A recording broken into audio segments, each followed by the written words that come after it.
In the heart of Old Seoul, under the shadow of Namsan Mountain, the sidewalks trembled silently, not from the rain, but from unspoken words.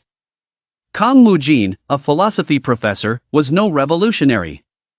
He taught Plato and quoted Nietzsche, making his students see the truth behind lies. One autumn evening, his colleague, Choi Do-won, whispered to him, "One of your students has a report written about you. It said you talk a lot about freedom." Mu-jin smiled sarcastically. "Talking about humans. It seems like that has become a crime." That same night, heavy footsteps came.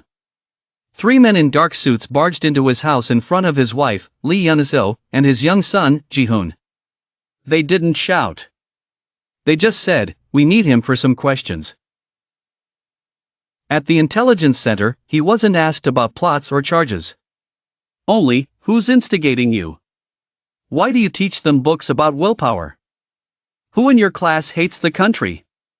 His answers were calm, but the quieter he became, the harsher their grip grew. Days passed, and then he returned, his eyes blown out, his silence like death. The neighborhood had changed.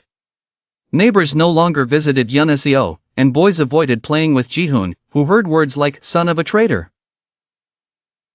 At the neighborhood store, the saleswoman stopped smiling. The butcher said, "We love our country, we don't want trouble." Politics had succeeded in assassinating bonds.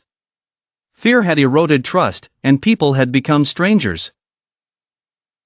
At university, Mu-jin returned to his classes, but with a new face. He no longer asked questions. He read from papers, his voice fading. His students didn't know whether to pity him or fear him. Amidst this chaos, one student remained, Kim Yun-chi, who met the professor in an alley after school and whispered, "What you said changed the world in my head. I won't stop thinking." Mu-jin didn't respond, but smiled. 5 years later, the military government fell. Newspapers began reporting on the years of fear, the names of victims appeared, and old files were opened. At one conference, Kim Yun-chi spoke about a professor who taught him how to think. In a small cemetery on the outskirts of Seoul, Yoon-soo placed a rose on her husband's grave and told her son Ji-hoon, he wasn't a hero in the streets, but he stood for reason, and that's why they feared him. In the era of intelligence, the greatest weapon wasn't bullets, but suspicion. And the victims weren't just the prisoners, but the entire society.